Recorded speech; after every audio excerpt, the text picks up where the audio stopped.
Células de sostén del tejido nervioso. Estas son las células que tienen como función el sostén metabólico y mecánico de las neuronas, así como la protección de estas. Son muy abundantes y pueden llegar a ser hasta 10 veces más numerosas que las neuronas. Estas células se clasifican en dos, que son las que están dentro del sistema nervioso central, que son llamadas neuroglias, y las que están en el sistema nervioso periférico. El tejido nervioso dentro del sistema nervioso central no posee tejido conectivo, por lo que la función de este es sustituida por las neuroglias. Estas neuroglias mantienen unido el tejido nervioso. De ahí su nombre de neuroglias, ya que neuro significa nervio y glía significa pegamento o cola. Las células de las neuroglias se clasifican a su vez en tres, que son las microglias, macroglias y el epéndimo, que también son llamadas células ependimarias. Dentro de las macroglias tenemos los oligodendrocitos y los astrocitos. Los astrocitos a su vez se clasifican en astrocitos fibrosos y protoplásmicos. Las células de sostén que se encuentran en el sistema nervioso periférico son las células de Schwann y las células capsulares. Las células de Schwann, aunque se encuentran en el sistema nervioso periférico, los autores modernos la consideran como una neuroglia. Las células capsulares también reciben el nombre de células satélites o anficitos. Las microglias son los macrófagos del sistema nervioso central.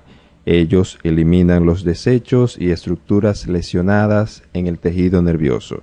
A diferencia de las demás neuroglias que se derivan del ectodermo, las microglias se derivan de la médula ósea y son parte del sistema fagocítico mononuclear, es decir, que son de origen mesodérmico. Como su nombre lo dice, las microglias son células pequeñas. Tienen un citoplasma escaso que se tiñe intensamente, como vemos aquí en este corte, y tiene prolongaciones cortas e irregulares. Desde estas prolongaciones se proyectan estas estructuras que tenemos aquí, que son llamadas espinas. Estas espinas también se encuentran en el cuerpo celular, aunque no la vemos aquí. Su núcleo es ovoide y también puede ser triangular. Ellos se encuentran en todo el tejido nervioso del sistema nervioso central. En este corte podemos verlas como células pequeñas, irregulares y ramificadas. Ellas tienen un parecido a los oligodendrocitos, como veremos más adelante. Con estas prolongaciones, estas células pueden moverse a través del tejido nervioso y mantener el ambiente libre de residuos gracias a la fagocitosis.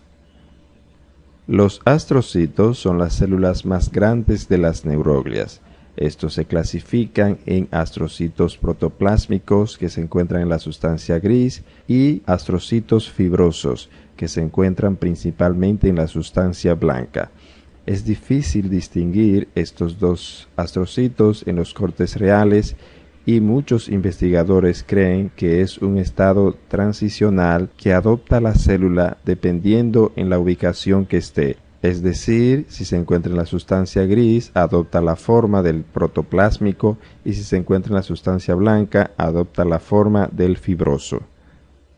Algo característico de los astrocitos es que en su citoplasma posee filamentos intermedios que están compuestos por proteína ácida fibrilar glial, que es exclusiva de los astrocitos. Estas células reciben el nombre de astrocitos porque son células estrelladas.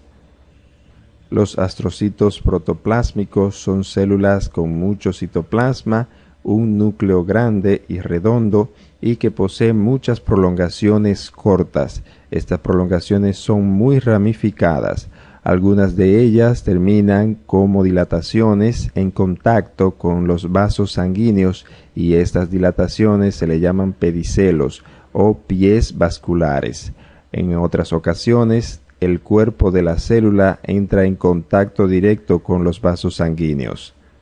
Las prolongaciones de los astrocitos que se encuentran en la superficie del encéfalo y la médula espinal entran en contacto con la pía madre y forman la membrana pía gliar. Los astrocitos fibrosos poseen menos citoplasma y menos organitos celulares. Sus prolongaciones son más largas y regulares y casi no se ramifican. Estos también entran en contacto con los vasos sanguíneos y la pía madre, como vemos aquí con sus pedicelos. Ambos astrocitos forman parte de la barrera hematoencefálica al formar una capa alrededor de los vasos sanguíneos. Esta capa está formada por los pedicelos y también por los cuerpos de los astrocitos aplicados directamente contra los vasos sanguíneos. Esta barrera le sirve como protección a las neuronas, ya que evita el paso de sustancias nocivas directamente desde la sangre hacia el tejido nervioso, además de muchas otras funciones. Los astrocitos también funcionan controlando o regulando la concentración de iones que resultan del metabolismo neuronal, como son el ácido alfa-aminobutírico, el glutamato y el calcio. Ellos eliminan estos iones para evitar que se acumulen en el espacio extracelular del tejido nervioso. Ellos también ayudan al metabolismo neuronal, ya que ellos descargan glucosa a partir del glucógeno que almacenan en su citoplasma. Y estos astrocitos son lo que forman el tejido cicatrizal cuando hay lesiones en el sistema nervioso central. En estos dos campos podemos ver astrocitos. Este es el cuerpo del astrocito y estas son las prolongaciones, que como vemos son muy numerosas, lo que le da el aspecto de estrella, de ahí su nombre de astrocito. Estos puntos oscuros que están alrededor de los vasos sanguíneos son los pedicelos. Aquí vemos un poco más grande los cuerpos y las prolongaciones en diferentes direcciones. Aquí tenemos el pedicelo. Los oligodendrocitos también son llamados oligodendrógleas. Estos son células más pequeñas que los astrocitos y su núcleo también es más pequeño y heterocromático. También puede ser irregular. Su citoplasma es escaso y se dispone a manera de un anillo alrededor del núcleo. Tiene unas cuantas prolongaciones citoplasmáticas que son cortas. Los oligodendrocitos poseen un gran aparato de Golgi, muchas mitocondrias y abundantes microtúbulos que se extienden a las prolongaciones citoplasmáticas.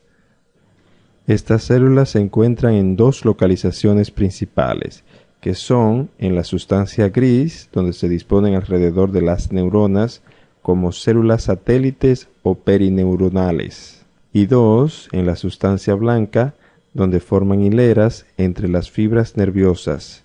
Aquí son llamados oligodendrocitos interfasciculares. También hay otros que se disponen en posición perivascular. Los oligodendrocitos son los encargados de la formación de mielina. Esta es una sustancia que aísla las fibras nerviosas. Esto lo logran enviando prolongaciones citoplásmicas que enrollan a manera de hoja las terminaciones nerviosas. Estos tienen la misma función que las células de Schwann en el sistema nervioso periférico, es decir, en el sistema nervioso central, la mielina está formada por los oligodendrocitos, mientras que en el sistema nervioso periférico está formada por las células de Schwann. Pero en la formación de mielina, los oligodendrocitos se van a diferenciar de las células de Schwann en que ellos pueden formar mielina en varias prolongaciones nerviosas, es decir, pueden envolver esta prolongación y también esta que está por aquí, e incluso pueden ser 3 o más prolongaciones que envuelven al mismo tiempo y forman mielina alrededor de ellas, mientras que las células de Schwann solamente van a envolver una sola fibra nerviosa a la vez. Aquí vemos los oligodendrocitos como son células pequeñas, aunque aquí no podemos ver bien detallada la mielina que está formando.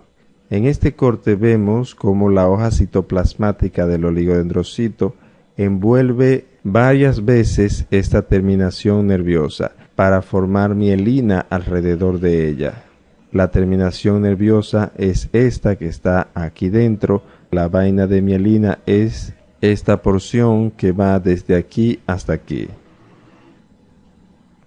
Las células ependimarias son las células que forman el epitelio cilíndrico bajo o cuboideo que reviste los ventrículos laterales y el conducto central de la médula espinal. Este epitelio también es llamado epéndimo. Estas presentan microvellosidades y en algunas localizaciones también presentan cilios. Todas tienen prolongaciones basales que se extienden hasta el tejido nervioso subyacente. El epéndimo se modifica en algunos lugares para formar los plexos coroideos, que son los lugares donde se produce el líquido cefalorraquídeo. En estas láminas vemos el conducto central de la médula espinal. Aquí se ve un epitelio cilíndrico cuyo borde apical está aquí dentro, ya que esta es la luz del conducto. Esta es la lámina basal. Aquí se le pueden ver las prolongaciones que envía hasta el tejido nervioso subyacente. Aquí podemos ver los núcleos. En este corte vemos que forman los plexos coroideos. Son células ependimarias que se han transformado en células secretoras para producir el líquido cefalorraquídeo.